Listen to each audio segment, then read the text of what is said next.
Father God, I just thank you for your beautiful daughter Laura. I thank you that you've laid a word in her heart for her to share tonight. And I just pray you give her boldness just to share the word that you've given her. And just bless her in this time. In your name. Amen. Amen. Thanks, Carol. Hey, my name's Laura, obviously. By way of introduction, I'm 18 years young. And I go to Kirkendale Baptist Church, which is in Kirky, just outside of Glasgow. And currently I'm also interning the lovely Des Johnson at Alpha Scotland as the intern in youth development. So I just basically wanted to start by telling you a bit about how I got there. So all the way back, rewind to last year, and I'm in 6 years gearing up to apply for university. And so I decided that I was going to apply for primary teaching. So I put all my eggs in that basket, and I had used all my 5 options in applying for that. And ultimately I received back 5 rejections, which absolutely crushed me. I'd kind of almost sort of seen it coming, but you never really know how much it's going to impact you until it actually happens.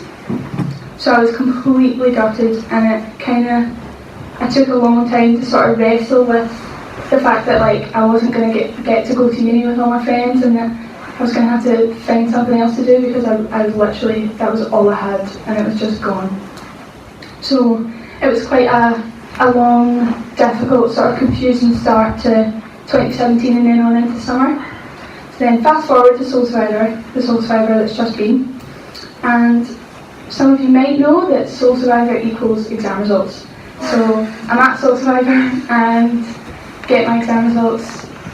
They're not great, and I'm just kind of stuck in this place of what the heck am I going to do? I have no idea where I'm going, what I'm going to do.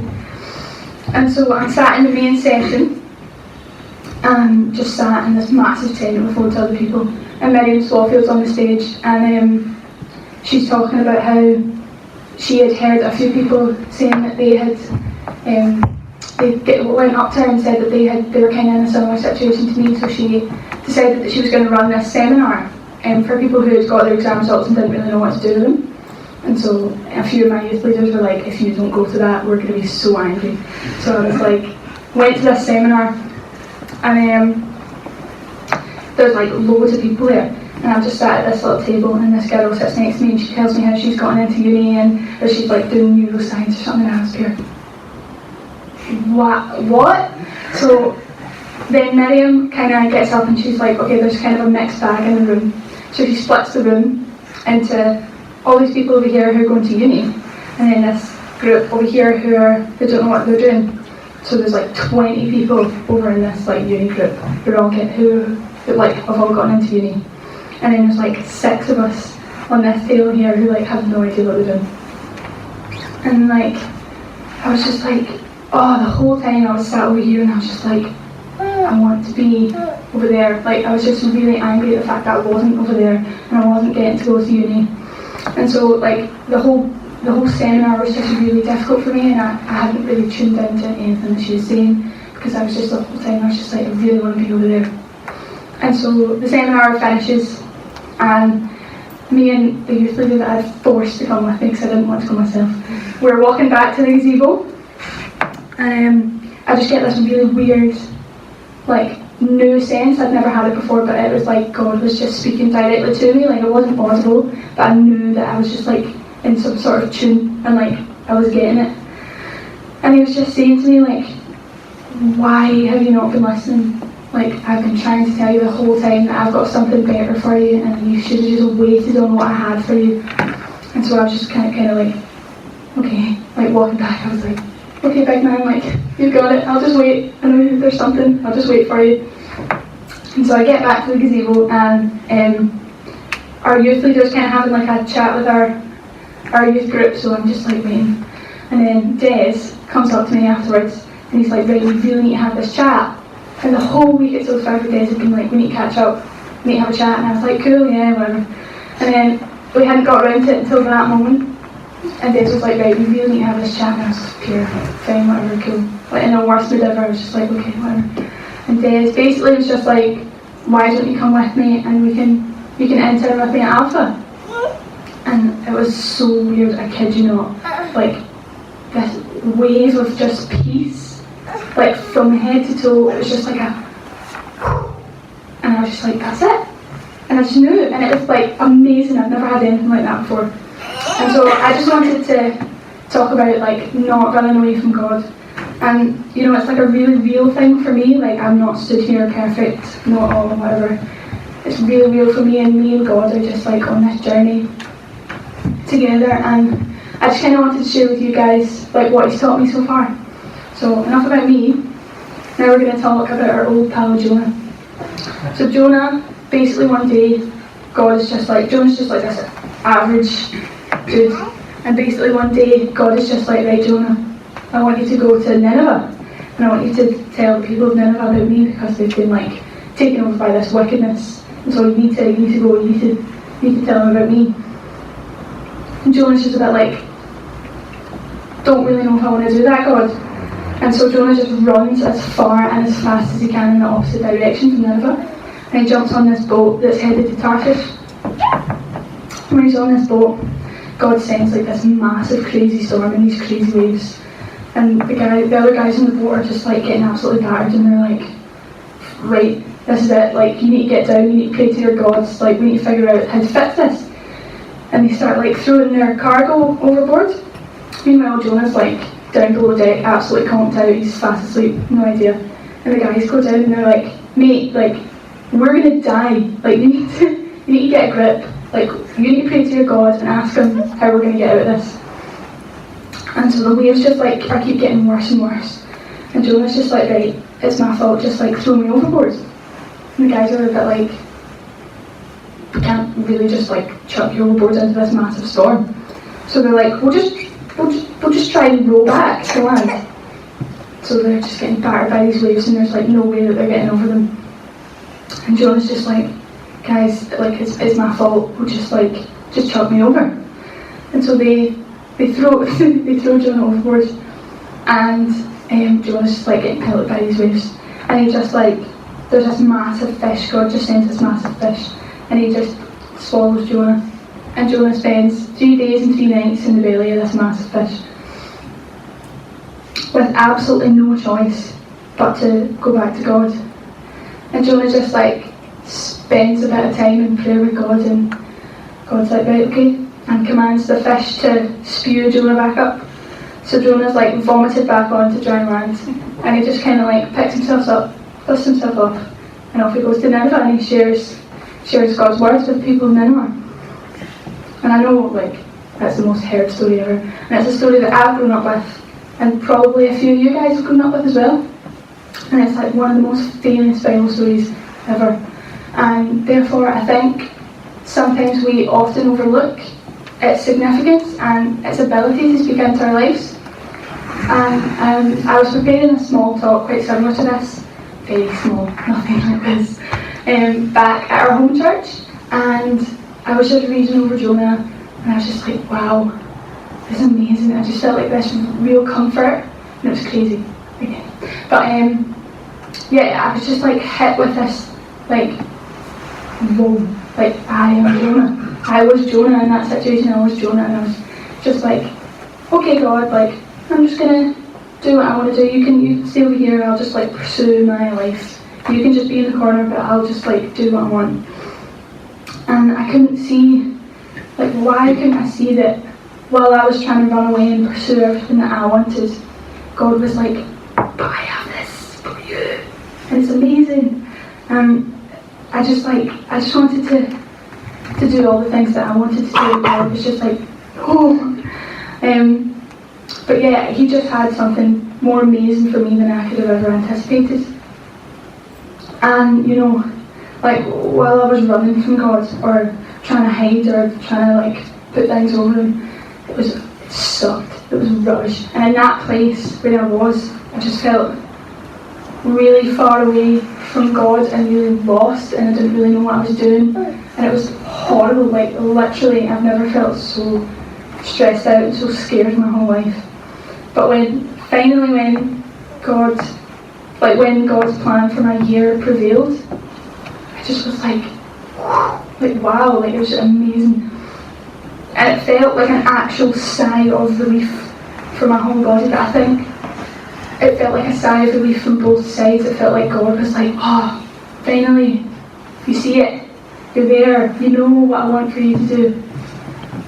And so I just want to take you guys to one of my favourite Bible passages in the Bible.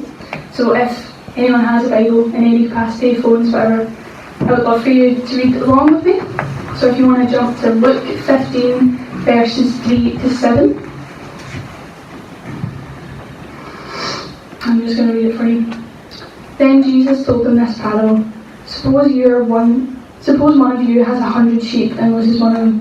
Doesn't he leave the 99 in the open country and go after the lost sheep until he finds it? And when he finds it, he joyfully puts it on his shoulders and goes home. Then he calls his friends and neighbours together and says, "Rejoice with me, I've found my lost sheep." I tell you that in the same way there will be more rejoicing in heaven over one sinner who repents than over 99 righteous persons who do not need to repent. And I just want to tell you a story about this one girl. And she's 12 years old. She's in first year, she's just started high school. She lives in Dundee. And God loves her.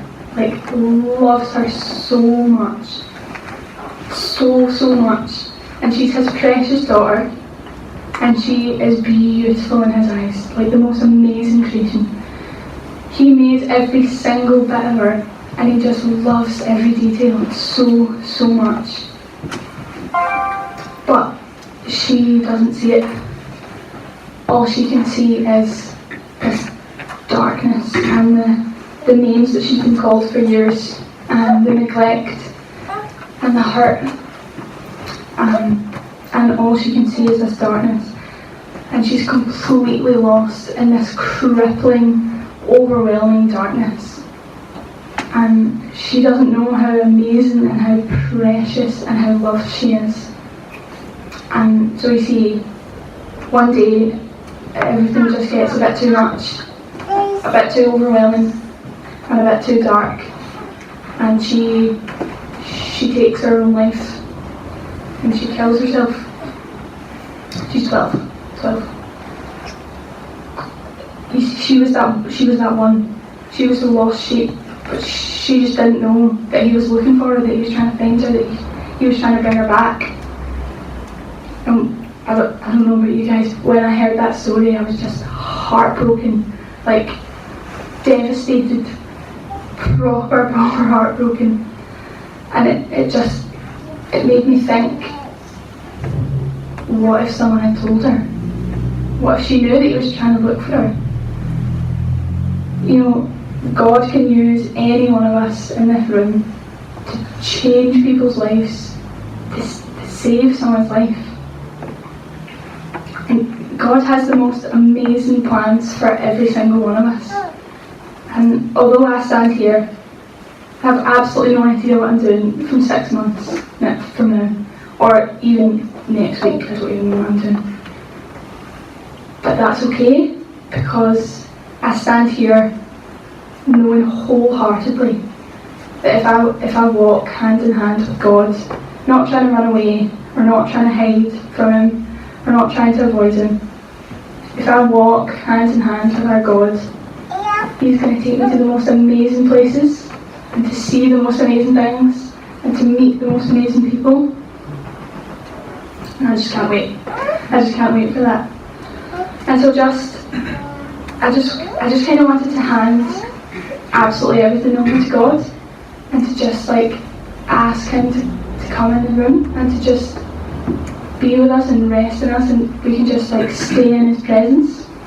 So I've just got a wee song that I want to play. So I'm just going to pray, and then we're going to play the song, and then I'm going to come back up for that for a little bit more. But yeah, I'm just going to pray, and then we'll play the song, and we're just going to wait on God and see what He has to do in the room tonight. So let's pray.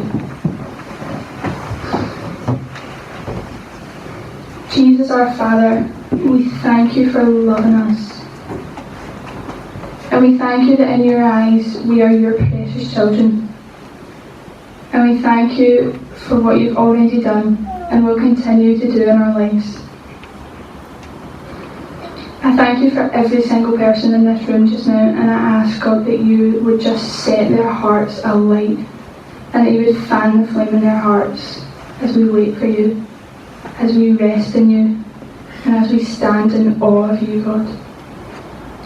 I ask, Father, that the people in this room who feel like they're running from you or turning their backs on you, that you just remind them, God, that you'll leave the 99 to find the one every time. That you love them and that they're worth absolutely everything in your eyes, God. So just come, Holy Spirit, and rest in these people now. Amen.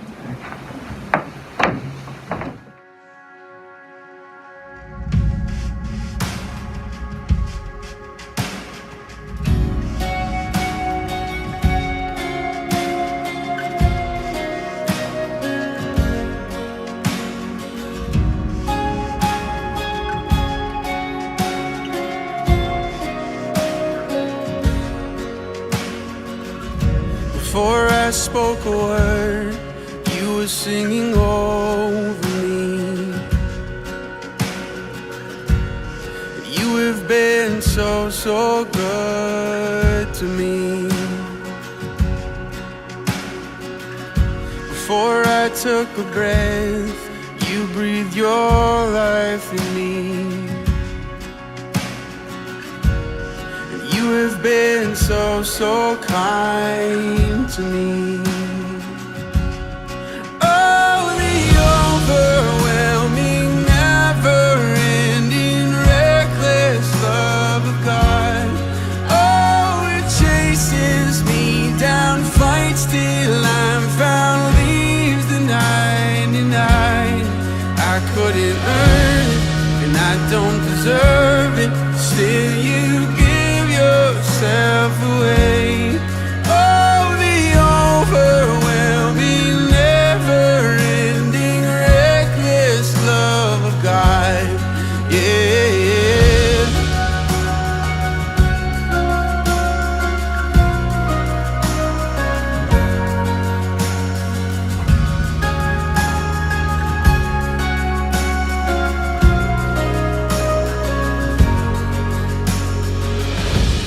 When I was your foe, still your love fought for me. You have been so, so good to me. When I felt no worth, you paid it all for me. You have been so, so kind to me. And oh, the overwhelming, never-ending, reckless love of God. Oh, it chases me down, fights till I'm found, leaves the 99. And I couldn't earn it, and I don't deserve it. Still you give yourself away. Oh, the overwhelming, never-ending, reckless love of God.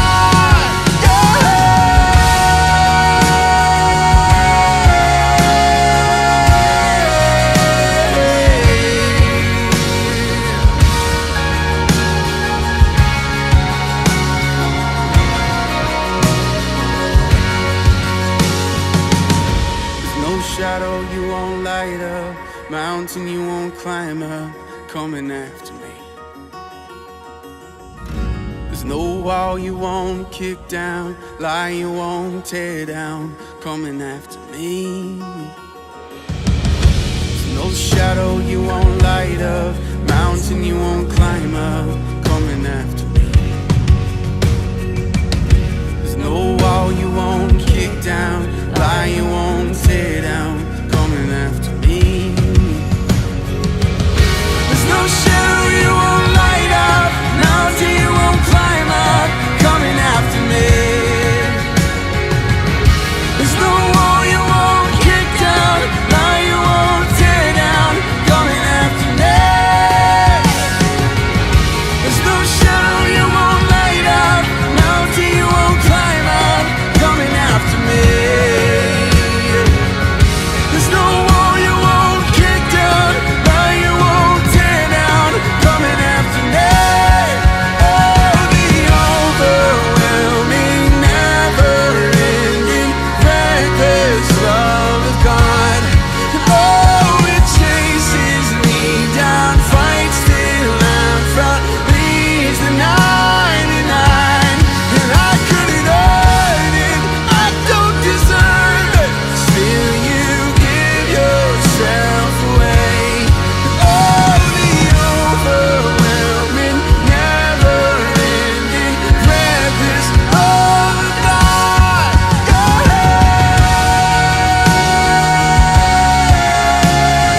we're supposed to be dressed up as this beautiful bride for when Jesus comes back. We're supposed to be ready for him to come back. We're not supposed to be half-hearted and lukewarm. You know, imagine Jesus comes back and he looks at us and he goes, Laura, why did you run away from me? Look at what I had for you and look what you missed out on. I don't know about you guys, but I definitely don't want it to be like that. I would much prefer if Jesus came back and he said, oh Laura, my good and faithful servant, you served me well. And I guess I just want to encourage you guys to just turn back to him, to run back to him with open arms. Because he has amazing, amazing plans for you. And even though the road might be rocky sometimes, ultimately he has so much more for you than you could ever imagine. And he's calling you back, he's begging you to come back to him.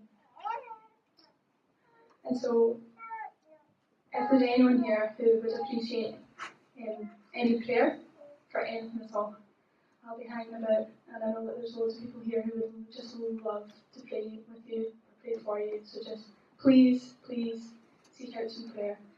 And yeah, just thanks for having me, thanks for listening, it's been a blast. So I'm just going to invite the band back up and we're going to worship the Lord.